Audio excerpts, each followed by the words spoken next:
Here we go, friends. Back with video number 3. We're moving from motivation into emotion. So let's look at theories of emotion. We've got some learning targets. We're going to look at different theories. We're going to talk about different emotions, what it looks like to express them, read them. Let's dive in. Okay, what makes an emotion? So if I said, do you know what an emotion is? You'd be like, yeah, of course, but do you know how to define it? Do you know what makes an emotion? So we're going to break it down. Okay, emotions are a mix of 3 things. Physiological activation, so something physical is happening in your body. Expressive behaviors, so smile, tears, laughs, shocked face, okay?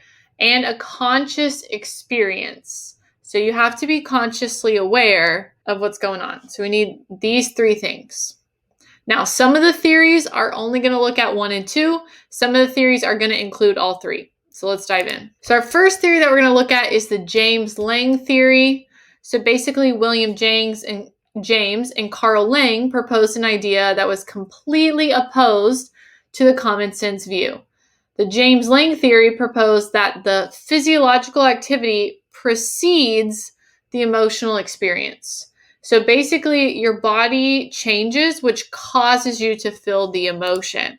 Okay, so you have the stimulus, let's say it's a snake. You see the snake, and then your body, you have the physiological response of like shortness of breath, increased heartbeat, and then you feel the emotion of being scared. Okay, so it would go in a line, it would go stimulus, physiological response, and then the emotion comes off the physiological response.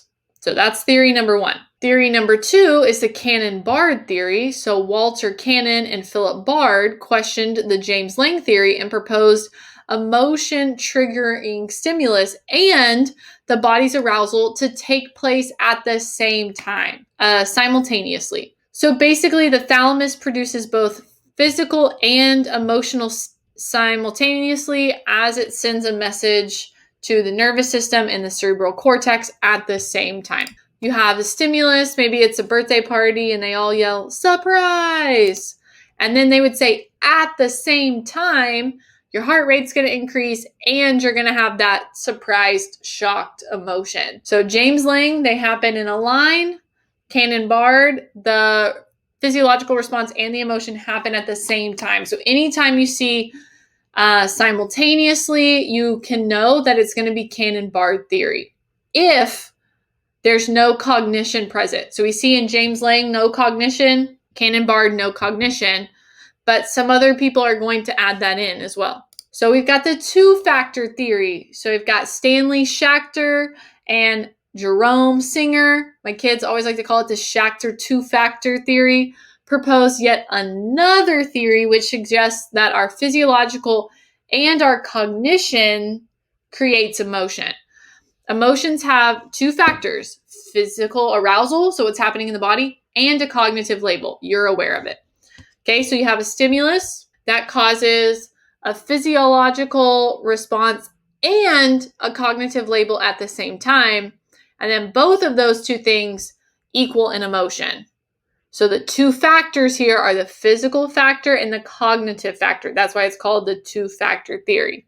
So this one's different than Cannon-Bard because it's adding the cognitive label before the emotion. So stimulus, maybe it's like storming outside. That increases your heart rate. You realize, rude. You realize that it's storming, my heart rate is increasing, so therefore I'm scared. Cognition and emotion. So basically, what is the connection between how we think and how we feel? So what is the connection between cognition and emotion? Can we change our emotions by changing our thinking? Think about that. What do you think? Let's test to see if it's true. So we've got 2 guys. They emphasize some emotions are immediate without conscious appraisal. Schachter and Singer, the 2 that we just looked at, emphasize that appraisal also determines emotions. So it's a little interesting here. So basically, okay, why? There we go. So let's look at, they said we have the event that leads to just sometimes an emotional response. However, the 2-factor theory says you have an event that leads to the appraisal, like cognition, being aware of it, that leads to the emotion. So we've got two different routes towards emotion here. Now, my boy Robert, he argues that emotional reactions can be quicker than our interpretations of the situation. So sometimes you feel before you think. So let's give an example. Example, you feel scared when you're in the woods and you hear a twig make a crack noise before you've even had time to think about it. Has that happened to you? Maybe you've been alone at your house or something and there's like a creak or there's like a weird noise and you're automatically afraid even though you haven't like consciously appraised the situation and figured out what made that noise. Research on neurological processes support this idea. Some neural pathways involved in emotion bypass the cortex's areas, the cortex involved in thinking. So sometimes, yes, it does go to certain cortexes so we can think about it, but research shows that sometimes it just completely bypasses those. So one pathway runs from the eye or the ear via the thalamus to the amygdala. So as you can see, that completely bypasses like frontal cortex, right? It just goes straight from the eye or the ear to the thalamus to the amygdala, which we know is our emotion center in our brain. This shortcut enables quick precognitive emotional responses before your intellect steps in. Okay, so I bet you could probably think of a time in your life when you felt an emotion before you even had time to think about it. Joseph added that there's different states of consciousness with our emotion. So there's the route straight to the amygdala, but we can also have a conscious thought response as well. So he's saying that there's different states of consciousness. It doesn't have to be one way or the other. Now, Lazarus, a different guy, everyone's got their theories, their opinions here. He argues that while our brain does process a lot unconsciously, so there's a lot happening that you're not even aware of, even instantaneously felt emotions require some sort of cognitive appraisal of the situation. Otherwise, how would we know what we're responding to? So he's saying that yes, you might feel something before you've had time to think it out, but you had to think about it even a little bit to realize what you're even responding to. Okay? Appraisal may be effortless and you may not be conscious of it, but it's still happening. Like upon hearing the twig make that cracking noise in the woods, you've appraised the situation as one that's dangerous in order to feel scared in the woods. So if you're like home alone, you've already appraised the situation that it might be a little bit more scary. So then when you hear that noise, you're like, oh, I'm scared. Okay. So he's saying there has to be some sort of cognitive appraisal, even if you did it without being consciously aware of it. Dimensions of emotions. So basically, your emotions have two different dimensions. It's either going to be positive, negative, and then high arousal, or low arousal. Okay? Just kind of look at this wheel. Okay? Maybe you're feeling more on the positive side, maybe happy, friendly. Maybe you're feeling closer to the low arousal, like uninvolved, inactive. You're not really wanting to participate in anything. You're just like highly aroused and you're very active and very attentive and wanting to take in all the things. Maybe it has nothing to do with your arousal, but maybe you're just kind of feeling in the negative state and you're feeling unhappy and grouchy. Okay. Sometimes those can be in the middle. You can be feeling kind of high arousal and negative. So maybe you're like always alarmed and always angry. Or maybe you're feeling kind of in the low arousal, but also positive. So you're just calm and relaxed. So you can see that our emotions have two different dimensions here. How does culture affect or play a role in emotional expression? So we've got our guy, Paul. He believed that people speak and understand pretty much the same facial languages around the world. So for example, you can find so many different cultures around the world, but when you show all of these different people that have different cultures, the same facial expressions, you pretty much recognize them all. Like even if you have a completely different culture as someone else, a smiling face is still a happy face. Everyone in that, even in their different cultures, can point out like, oh, that person is happy because they're smiling. Or, oh, that person is sad or mad because they're frowning. So facial language is pretty much the same. around the world.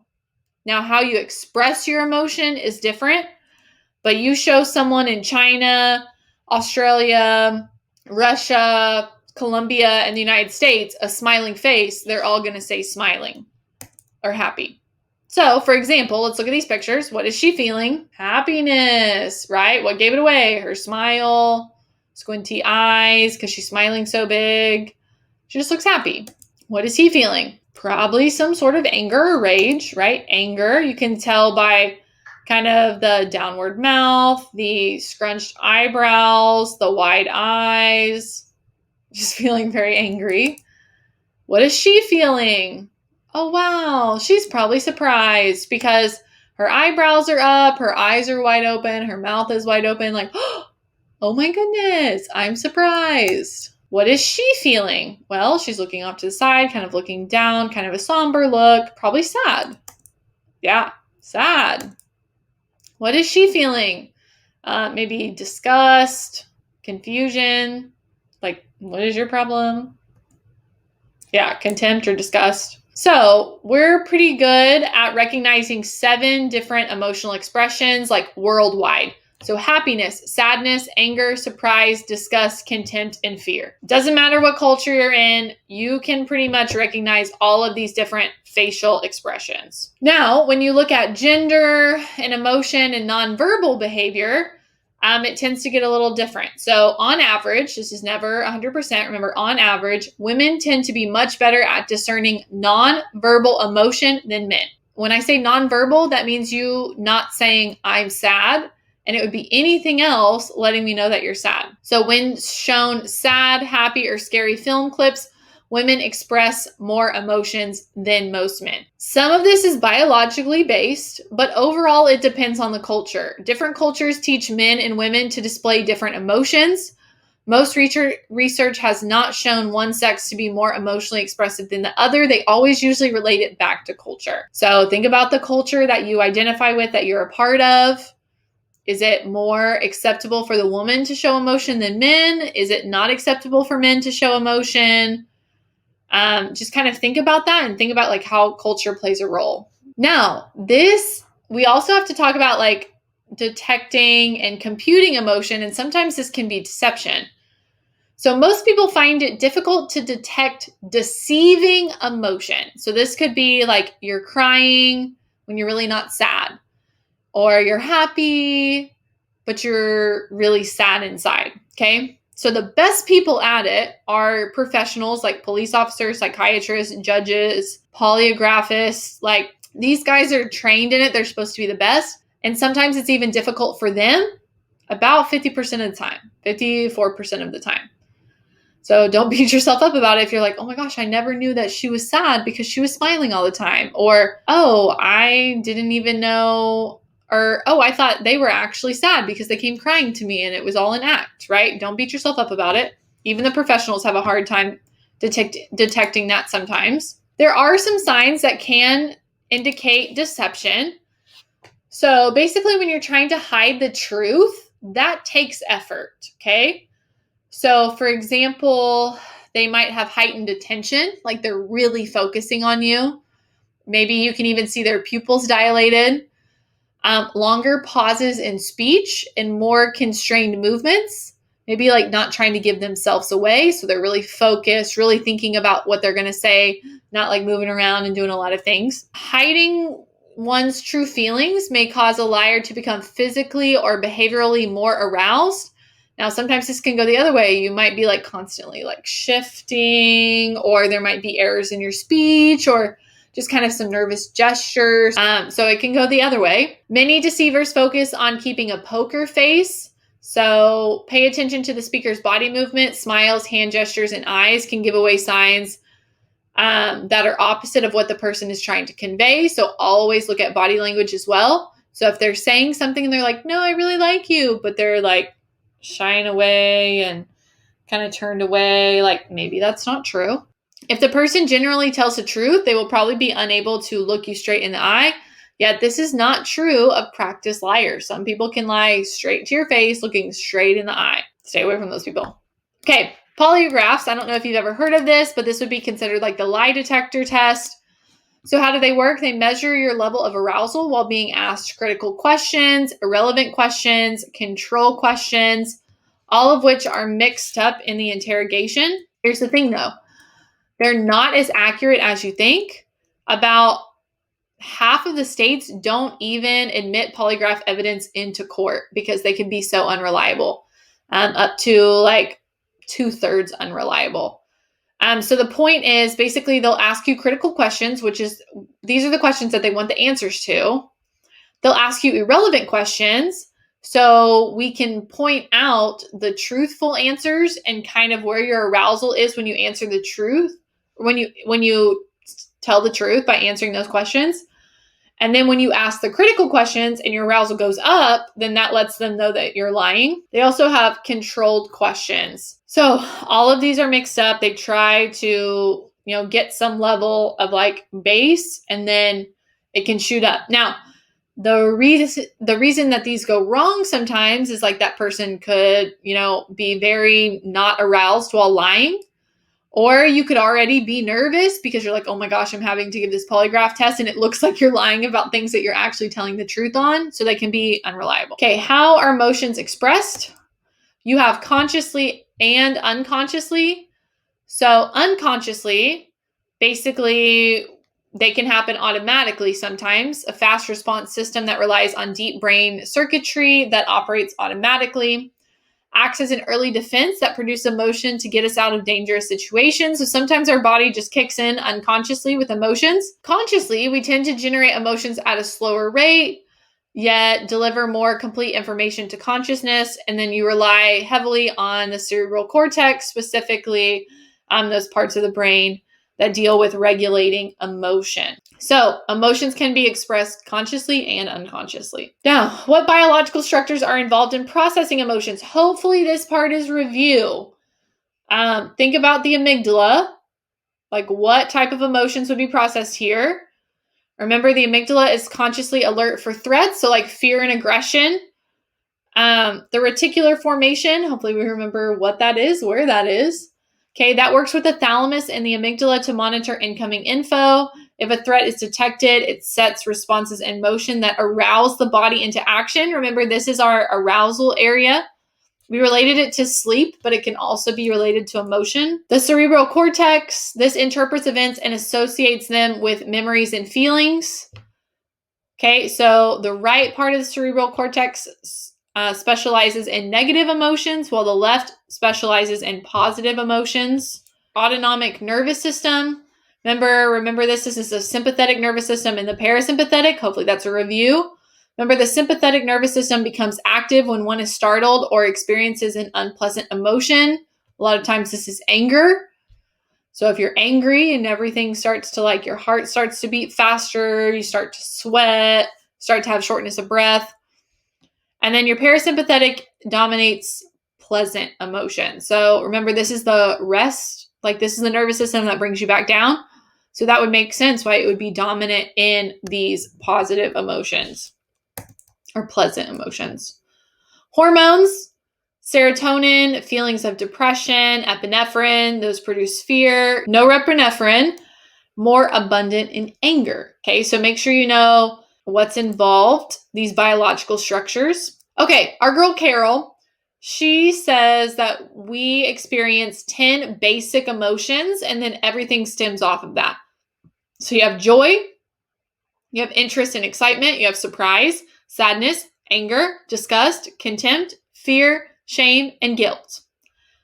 So if you have a different emotion from those, it probably stems from one of them, but these are the 10 basic emotions. Fear. So we've talked about this a little bit when we talked about our learning unit, but fear is learned through conditioning and observation. So conditioning, you associate emotions with specific situations. So remember, they conditioned baby Albert to be scared of white rats. You can condition anyone to be scared of anything. And then observation, watching others display fear in response to certain events or surroundings. So maybe you might not be scared to like go get your ears pierced, but then you're sitting there watching your older sister get her ears pierced and she's like screaming and crying and like, oh my gosh, it's going to hurt so bad. And then you're like, oh shoot, now I'm scared because you observed your sister being scared. So it can come through conditioning or observation. The biology of fear, we are biologically predisposed to learn to fear particular items because of fear responses that help us survive. Okay, the amygdala plays a role in this. If damaged emotions are not associated with this situation, so fear response is diminished. So if the amygdala is damaged, you might not feel fear in a situation that you should probably be afraid, right? Like if someone is coming at you with a knife and your amygdala is damaged, it's like, oh, hey, like you might not feel the fear that someone else would fear and be like, run, right? Gotta go. Okay, anger. What makes us angry? Okay, some of you are like, this video. No, I'm just kidding. Many different factors. Anything from misdeeds of loved ones. So someone, says they're going to do something and they don't. They're mean to you. They say something. To aches and pains. Like a lot of different things can make us angry. You can probably think of a list right now. What makes you angry? Is anger good and bad? So if you're constantly angry, if you're constantly hostile, or chronic hostility is linked to heart disease. So we can see that constantly being angry does have physical effects. Controlled expressions of anger can be good, better than pent up anger or irrational anger. So if you need to express your anger, you want to make sure that you can do it in a controlled way. We don't want to just pent it up and keep it in and bury it down low, because that also has physical effects. This can lead to a person to talk over the offense rather than ignore it and stew about it. So if you're angry and you've thought about it and you're still angry after a couple days, you need to say something. You don't need to just pin it up and keep it inside and be constantly thinking about it, because that is not good for you physically, mentally, emotionally. So no. Now, the idea of catharsis, you might have heard this before. This is releasing aggressive energy, and it hopes that it alleviates the aggressive urges. So research has shown that expressing anger can be temporarily calming, yet it usually does not clear the feelings of rage. So maybe you're really angry and you're like, I just got to go break something. So you go somewhere where you can just like smash everything and you're getting it all out. You're getting all of the anger out. And you might feel great for a minute, like after you do that, but usually the feelings are still there because you haven't dealt with it. You need to be careful with how much rage is expressed and how often, because sometimes if you're constantly expressing these high, intense levels of rage, that can just lead to more hostility and cruelty due to reinforcement that we experience. Okay, it can become a habitual behavior, and that is a problem. Like that turns into a problem. How should we deal with our anger? So waiting until the physical arousal calms down. So like if you're really angry and your heart's beating really fast and you're sweating and you need to calm down first by expressing the grievances in a manner that promotes reconciliation. So you don't go in like screaming and crying and potentially hitting someone when you're angry. Like you need to calm down, and then you need to be able to express it with words that hopefully can promote reconciliation. If not, still needs to be done well. Happiness. Okay, I'm not going to spend too much time on this because we've already talked about it. But just remember, people who are happy perceive the world as safer, make better decisions more easily, are more cooperative, live happier, more satisfied lives. We've talked about it before, but the feel good, do good phenomenon, usually when you're in a good mood, you tend to be more helpful of others. Daily events generally only cause moods to be altered for that day. So even significant bad, negative events, they seldom destroy happiness permanently, okay? And you might be thinking, yeah, Ms. Thompson, but you don't know, like the breakup I just went through, it might be significant, it might be bad, but that is not going to destroy your happiness forever, okay? You might not feel happy now, you might not feel happy in a week, you might not feel happy in a month, but you'll probably feel happy in 5 years. Like it never destroys your happiness permanently. And we've already talked about this. We have a tendency to judge various stimuli as relative to what we've previously experienced. So basically how we adapt to things, we adjust our neutral levels and then notice and react to the variations up or down from these levels. Basically, so if you won the lottery tomorrow, wow, what a good day. According to this principle, you would have a level of happiness, like you'd have a swell of happiness initially. And then you would adapt to the new lifestyle of balling out. And then you would come to consider this as your new normal. And then you would acquire something even better to give you that same surge of happiness. So this is kind of like what I talked about in class. You think, oh, if I could just make $10,000 a month. And then you climb up that ladder and then you get there and you're like, wow, this is great. But then you start adjusting to it and you have your lifestyle. And then you're like, if I could just make $20,000 a month. Then you climb up that little ladder and then you feel this surge of happiness. Then you get used to it and you're like, if I could just make $50,000 a month. And it's like this cycle that keeps going. And it doesn't even have to be with money. It could be with, if I get that new iPhone, it'll be good. And then you get it and you're over it. And then you're like, if I could just get the next one, or it could be relationships. Like you finally date that person that you want and it's great and you get used to it. And then you're like, but if I could just date that person, right? So as you can see, we adapt to the level that we're at. And then we tend to want something that gives us another surge of happiness, which in the long run can lead to discontentment. So make sure that you are content with what you have and you're grateful for what you have. So that's all I got for you. I know it's a long video. We're putting a lot in these videos. So thanks for sticking with me. Make sure you're taking your notes and we're going to talk about it in class and go over some of the theories, do some practice, have some discussions. And our next video is going to be about stress. You're like, great, that's my life. Okay, so stay tuned and I'll see you soon.